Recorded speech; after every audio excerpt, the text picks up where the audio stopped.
¿Qué tal, chicos? Buenos días, soy el profesor Martín y vamos a trabajar el día de hoy el tema de la Revolución Francesa. Vamos a empezar la clase, como siempre conmigo, dándole las gracias a Diosito. Le vamos a agradecer porque estamos vivos, porque estamos con nuestras familias, porque tenemos algo que comer. Y le vamos a pedir lo mismo, que nos cuide, que cuide a nuestras familias, a nuestros papitos, que nos cuide a nosotros, que ponga siempre un plato de comida en nuestras mesas y en las mesas de las personas que más lo necesitan. Bien, chicos, la clase pasada vimos entonces la independencia de los Estados Unidos. A ver.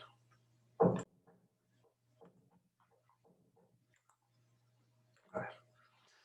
La Revolución Francesa abarca el periodo comprendido entre el año 1789 y 1815. Este importante proceso social constituye un hito de la historia moderna porque significó el antiguo fin del antiguo régimen. Ya sabemos con qué está ligado el antiguo régimen, ¿no? Con el absolutismo monárquico, con el absolutismo ilustrado, con la figura del rey y la capacidad que tiene este para tener todo el poder dentro de su control, ¿no? Todos los poderes del Estado recaían solo en la figura del rey. El antiguo régimen es el sistema político-social que dominó Europa durante siglos, y este va a ser el desencadenante que lo va a concluir. Después de la Revolución Francesa, nada va a ser igual, ni siquiera nosotros. ¿Cuáles van a ser sus causas? A finales del siglo XVIII, Francia era el típico Estado europeo del antiguo régimen. Ya lo hemos estudiado, ¿no? Como el Estado absolutista modelo, con Luis XIV, ¿lo recuerdan? Con una economía rural y una sociedad estamental. En ese contexto, tres tipos de causas van a provocar esta revolución: económicas, sociales y políticas. Desde 1760 se van a producir malas cosechas, lo que va a provocar el alza en los precios y el descontento en los sectores populares. Esta es la causa económica, ¿no? Pero no tan solo esto, sino también el incremento de la crisis financiera por el derroche de una corte y los conflictos bélicos.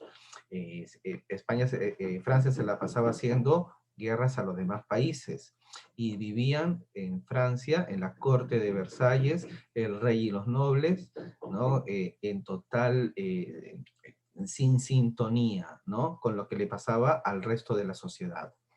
Esas son las causas económicas, ¿no? Las malas cosechas, ese es el contexto, pero no tan solo es esto. Las guerras que causan mucho dinero, que cuestan mucho dinero, y el derroche de la corte. Las sociales, ¿cuál la van a hacer?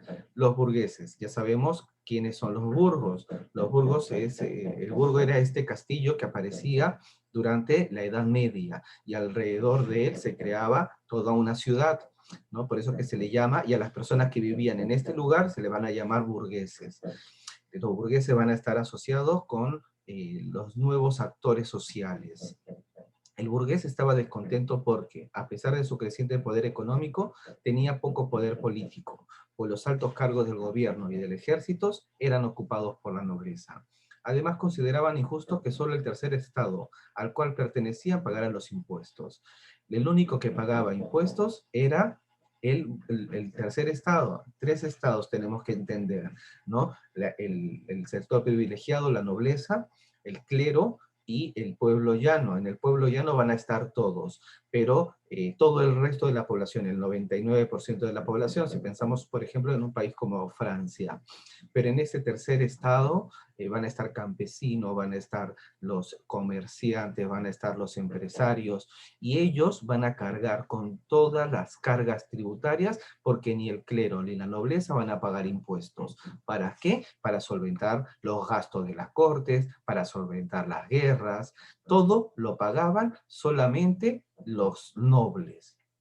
Y la revolución burguesa va a empezar siendo como un descontento social generalizado, pero va a terminar ocupado por una revolución burguesa.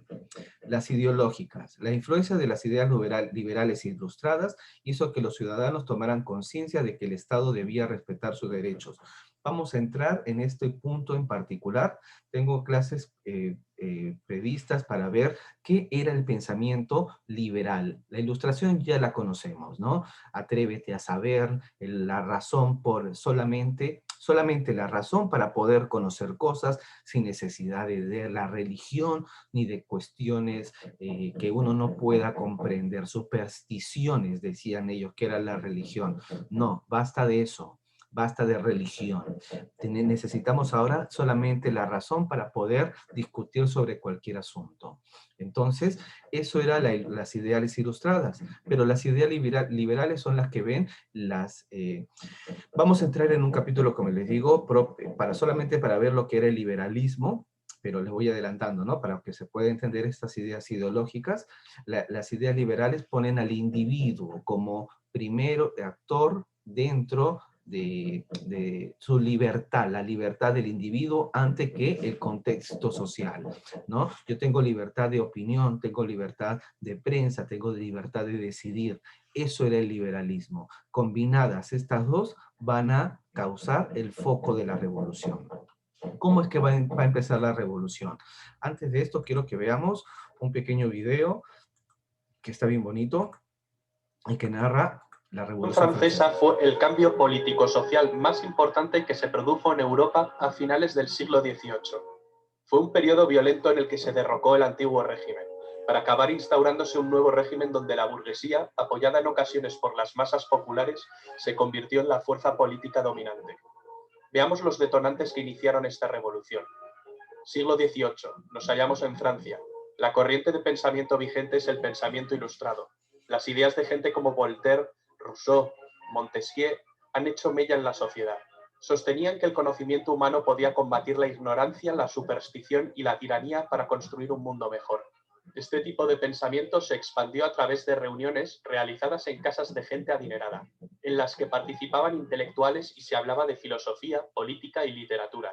Se leía la Enciclopedia, una iniciativa de Diderot y d'Alembert que contó en sus sucesivas publicaciones con numerosos colaboradores que escribieron miles de artículos para dejar plasmado el pensamiento ilustrado.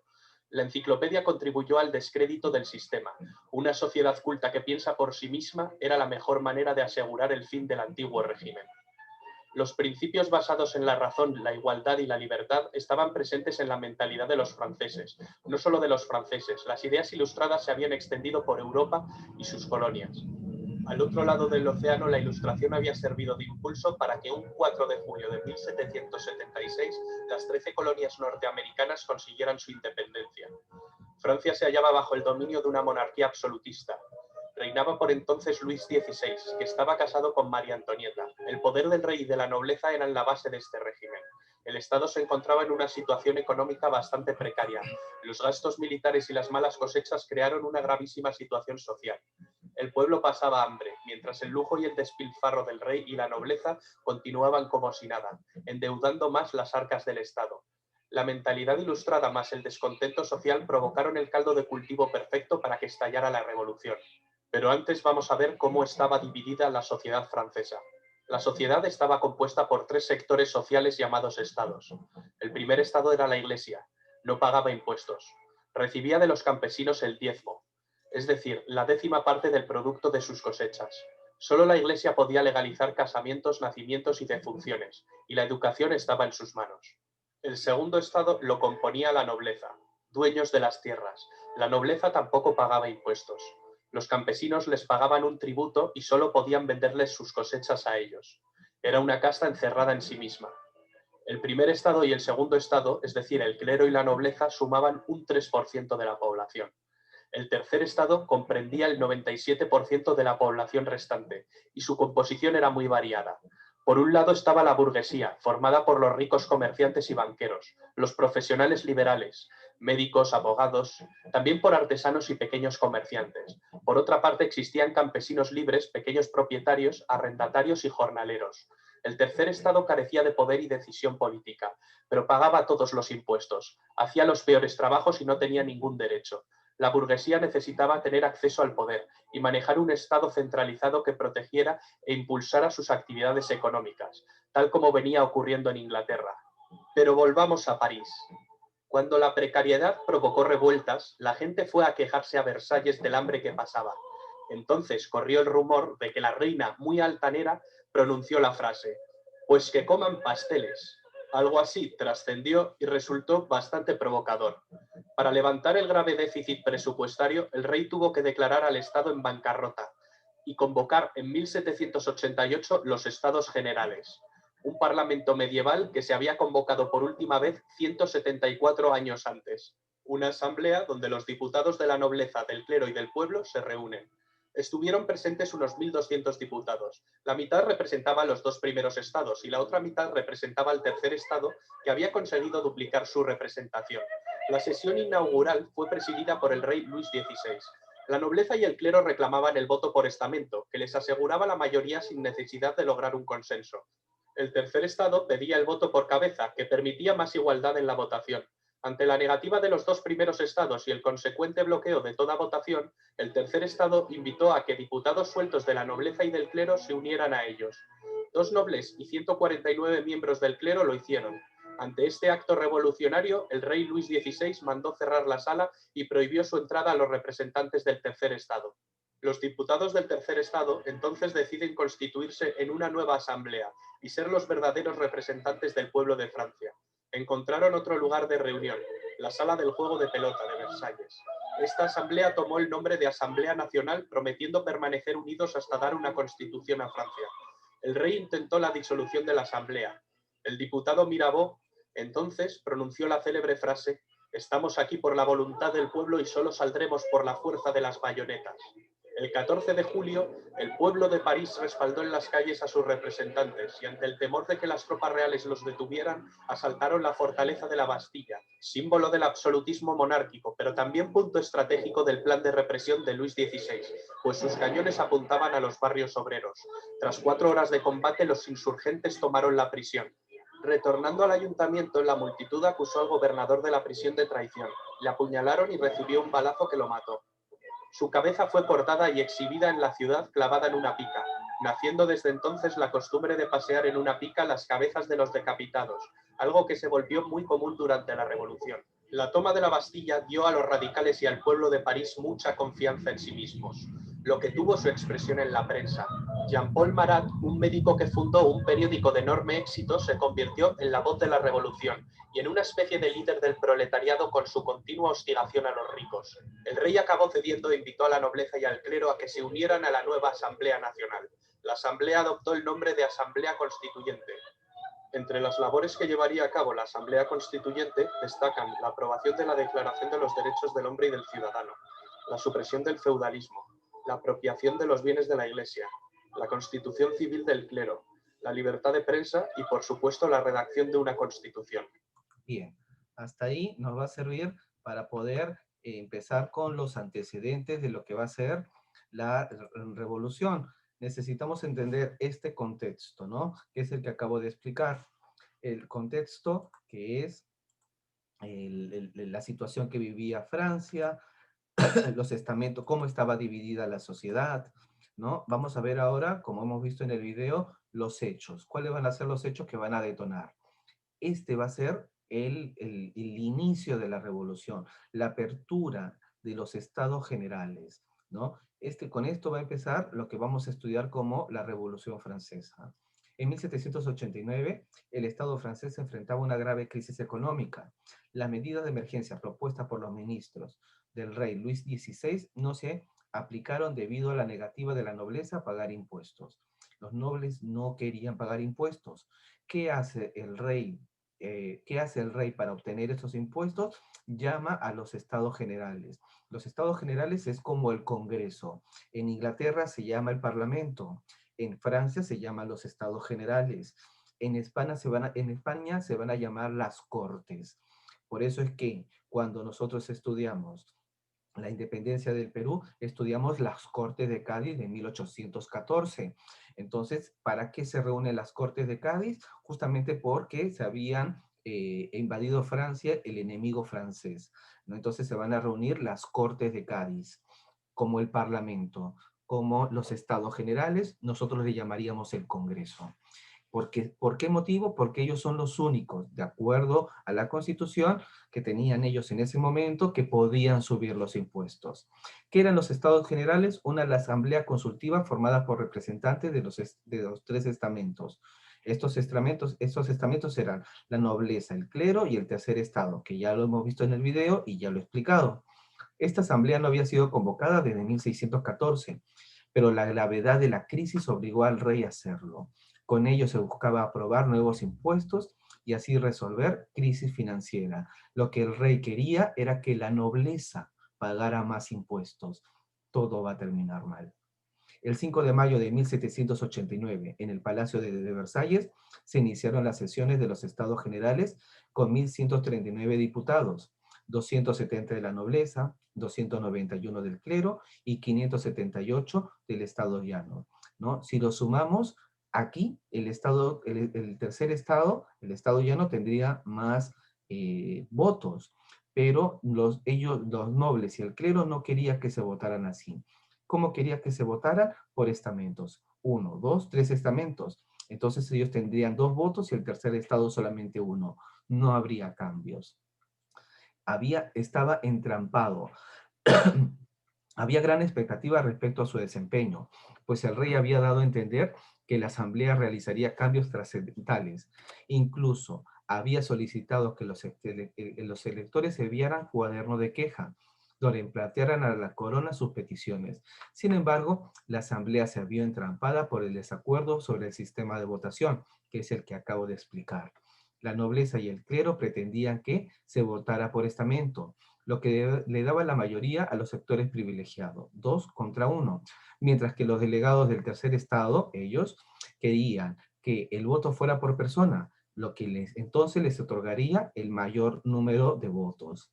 La situación provocó protesta de los representantes del tercer estado, quienes el 17 de junio, junto a algunos disidentes de la nobleza y el clero, van a conformar la Asamblea Nacional, considerándose los únicos con legitimidad para representar a los franceses. De los estados generales se va a pasar a una Asamblea Nacional.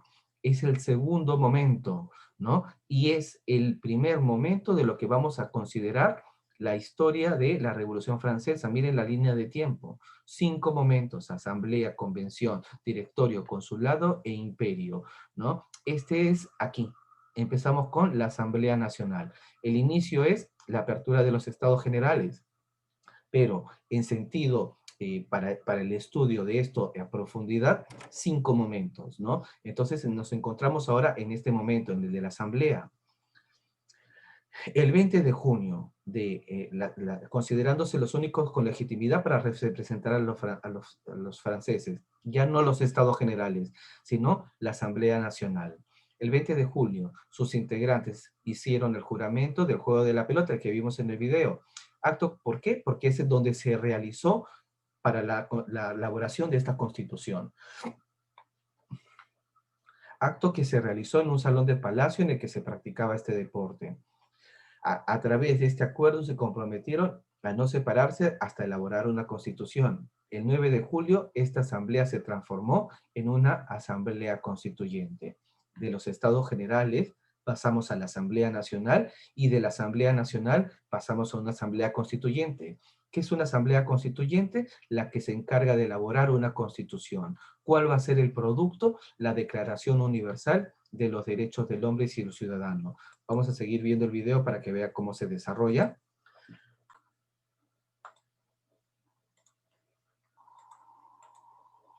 En esta asamblea se sentaban a la derecha los que defendían una monarquía parlamentaria. A la izquierda, partidarios de una república, se sentaban los que representaban los intereses de las clases medias y populares. Así nace la definición ideológica del concepto entre ser de derechas o de izquierdas. A finales del mes de septiembre de 1789, en París circulaba el rumor de que el rey estaba formando sus tropas, y los periodistas, con Marat a la cabeza, azuzaron a la gente con el fin de que reaccionase. La gente marchó a Versalles, acampó, organizó revueltas a las afueras de Palacio e incluso un grupo de mujeres entró en Palacio y decapitó a miembros de la Guardia Real. Después exigieron al rey que trasladara su residencia de Versalles a París, y así lo hizo. Una gran multitud desfiló a París y el rey tuvo que alojarse en el Palacio de las Tullerías. Era una manera de tenerle más controlado y poder someterlo a la voluntad popular. La Asamblea Constituyente, que trasladó también su cámara a París, consigue aprobar la Constitución en 1791. Francia funcionaría como una monarquía constitucional. La Constitución establece que la soberanía reside en la nación y ya no en el rey. Al rey no le queda otra que aceptar la Constitución. Con su poder enormemente debilitado, el rey empieza a pergeñar un plan para recuperar su poder. Sabe que solo puede hacer esto con la ayuda de un ejército extranjero. Su plan es escapar de las Tullerías para alcanzar la frontera más cercana. El rey y la reina se disfrazan de criados y escapan durante la noche. Cuando están a punto de alcanzar la frontera con Austria, su plan fracasa. Les descubren y les apresan. En este momento, el doctor Guillotin había propuesto un sofisticado método de decapitación que presenta a la Asamblea. El periodista Marat, entusiasmado con este artefacto, apoda al aparato guillotina. Acabará teniendo un papel muy importante. Con los reyes presos y por miedo a un ataque inminente, la Asamblea se anticipa y declara la guerra a Austria, el país de la familia de María Antonieta. Pronto Prusia se une a Austria.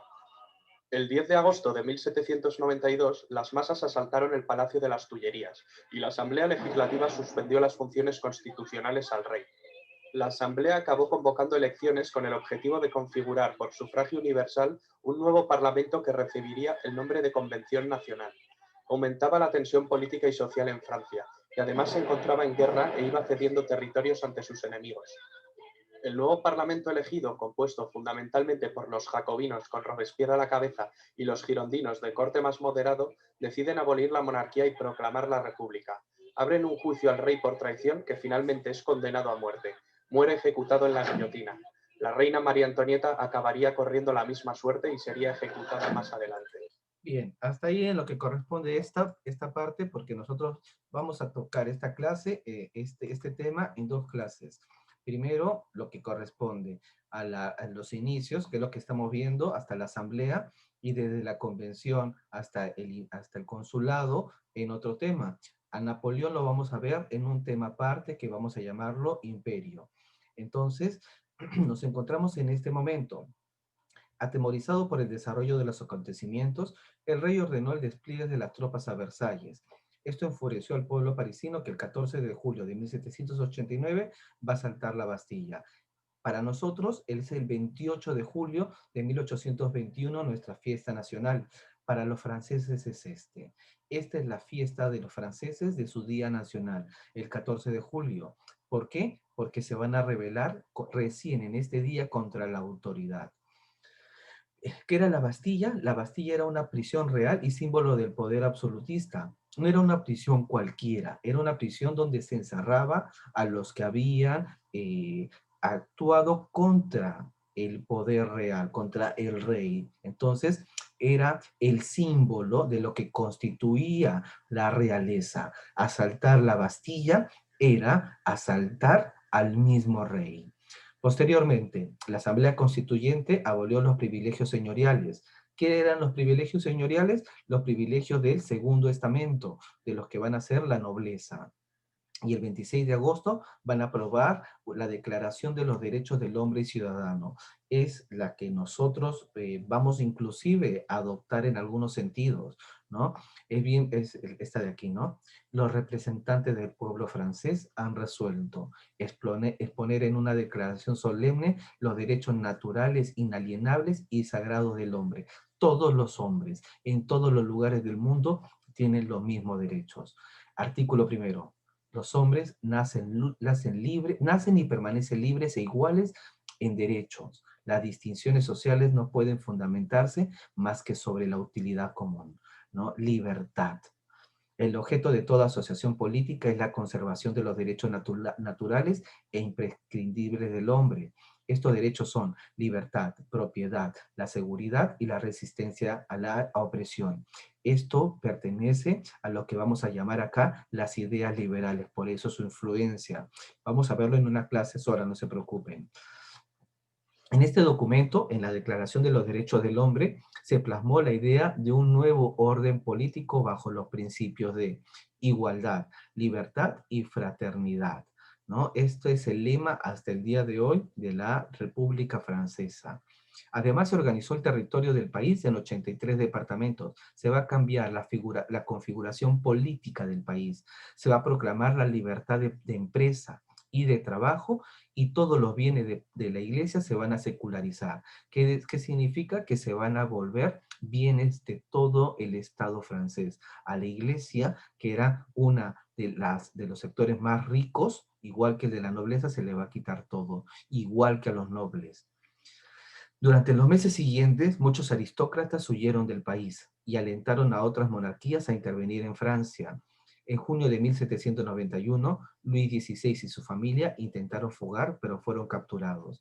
Este suceso va a acrecentar los temores del pueblo de un gran complot aristocrático, lo que va a provocar saqueos contra las propiedades de los nobles y estimuló el crecimiento de grupos políticos cada vez más radicales. En septiembre, la Asamblea promulgó la Constitución de 1791, que convirtió a Francia en una monarquía constitucional. ¿Qué significa una monarquía constitucional? El rey estaba supeditado, ¿no?, sobre un documento que es la Constitución. Entonces, como vimos en el video, ya no es el rey el que une a todo el pueblo francés, sino es el contrato legal, el pacto social va a ser la Constitución, y el rey es el representante que ha sido colocado ahí por el pueblo. Luis XVI se vio obligado a firmar el acuerdo y a convocar elecciones para una asamblea legislativa. Esta es la primera parte de la revolución. La segunda clase vamos a ver cómo es que van a seguir los hechos. ¿Qué es lo que tienen que hacer ustedes? La tarea no es muy complicada. Tiene dos partes la tarea. La primera parte es hacer esta ficha, ¿no?, que es cortita. Acá le piden las causas de la Revolución Francesa de acuerdo a lo que hemos leído y a este texto. ¿Cuál era la situación económica y social que vivía Francia? ¿Cuáles fueron las principales causas del estallido de la revolución? Ahora, leen este de acá, el documento 6, para que puedan responder esto. El final del antiguo régimen, la Declaración de los Derechos. ¿Qué cambios sociales y políticos se introdujeron en Francia? La Declaración de los Derechos del Hombre y Ciudadano. ¿Cuál consideras que es la importancia de este documento en el desarrollo histórico de la democracia y de los derechos humanos para la humanidad? Después, la convención, el documento 7, la ejecución de Luis XVI. Leen este de aquí y explicas en alguna parte, no puedes sacar esa parte, qué empleó Robespierre para ejecutar a Luis XVI. Por eso es que coloqué en el video hasta la ejecución de Luis XVI. Ahora bien, esta es la primera parte de la tarea. La segunda parte, no son poquitas, son 1, 2, 3, 4, 5 preguntas. La segunda parte es hacer un artículo de opinión. Esto es un artículo de opinión. El debate sobre el impacto de la Revolución Francesa. Léanlo y de acuerdo a eso, después ustedes redactan un artículo de opinión. ¿Qué es un artículo de opinión? Un documento escrito en el que el autor expone argumentos. Argumenten sobre algún tema en interés. Puedes hacerlo sobre la revolución o sobre algo que hayamos visto en historia. Cualquiera de los temas que hemos visto hasta el momento en historia. El aspecto más importante del artículo es precisamente el análisis y la valoración que hace el autor acerca del tema en cuestión. Estoy acá. Tus conclusiones. Asuma una posición respecto al problema y la defienda a lo largo del texto. A continuación, aprenderemos los pasos para elaborar un artículo de opinión. Acá están los pasos que tienen que seguir. Son 4 pasos. Primero, definen el tema. ¿Cuáles son los temas posibles? Cualquiera que hayamos visto durante el año en la materia en tercero de secundaria. El artículo debe de abordar el tema que se relacione con acontecimientos o problemáticas actuales. No, con lo que hayamos visto nosotros, lo que hemos estudiado. El tema debe ser controversial o polémico, de modo que permita generar opiniones y puntos de vista particulares. No estoy de acuerdo con la Revolución Francesa. Dame argumentos. ¿Por qué motivos? ¿No? Algo que sea polémico. Todo el mundo está de acuerdo. Yo no. Dame argumentos. Recopila información. Antes de escribir un artículo de opinión, se debe investigar y reflexionar para dar una opinión original sobre el tema. No es copiar algo de internet, no es sacar y escribir artículo de opinión sobre tal cosa. ¿Qué opino yo? Quiero ver qué piensan. ¿Piensan? O problema que se pretende tratar. Luego de recopilar y procesar la información, es recomendable sintetizarla y organizarla en un esquema, ¿no? Después, y hagan lo que nosotros ya sabemos hacer esto, es sistematicen, ¿no? Hagan un esquema de lo que vayan a hacer. No se copia todo lo que se te pasa por la cabeza, ¿no? Haces un esquema, lo vuelves a leer y de ahí separas. Redactar el artículo. Para estructurar la exposición de las ideas es conveniente tomar en cuenta los siguientes. Tres partes: introducción, el cuerpo y la conclusión. ¿Qué es la introducción? Presentas el tema o problema. En el primer párrafo debe captar la atención del lector. No estoy de acuerdo con la Revolución Francesa, ¿no? Dime por qué. ¿Cuál es el cuerpo? Ahí me vas a presentar tus tesis por tal y tal motivo. La ilustración malogró el mundo. Dame tus motivos. Y la conclusión. En esta parte se van a sintetizar el punto de vista y las consideraciones principales del artículo. También se puede aprovechar para motivar al lector a tomar acción ante el problema expuesto. Luego de estos tres pasos, revisas el artículo. Al terminar el artículo, es necesario verificar la ortografía y la redacción, así como la cohesión en cada uno de los párrafos elaborados para darle consistencia al texto en general. Siga los pasos para elaborar un artículo de opinión. Ya te dije sobre cuáles temas. Estos no, sino sobre los temas que hemos trabajado en la materia de Historia del Perú o de Historia Universal. Eso es todo, pero tienen que hacer tres cosas. Realizar esta ficha, la primera parte; la segunda parte, hacer el material de estudios; y la tercera parte, hacer el quizzes. ¿Cómo haces el quizzes si no has hecho tu material de estudios? No lo entiendo. Algunos no me entregan material de estudios, pero realizan el quizzes. ¿Cómo lo hacen? ¿No? Si tengo que haber estudiado previamente. Para eso estamos practicando. Ya les vuelvo a repetir, chicos, hemos practicado casi todo el año haciendo materiales de estudios. Necesito verlos que los estén haciendo. Aparte, eso te ayuda a hacer el quizzes. Es un examen. Bien, chicos, esa es toda la clase del día de hoy. No es muy larga, es corta. Espero que les haya servido para entender el tema. Les mando un saludo afectuoso. Hasta el viernes. Nos vemos. Chau.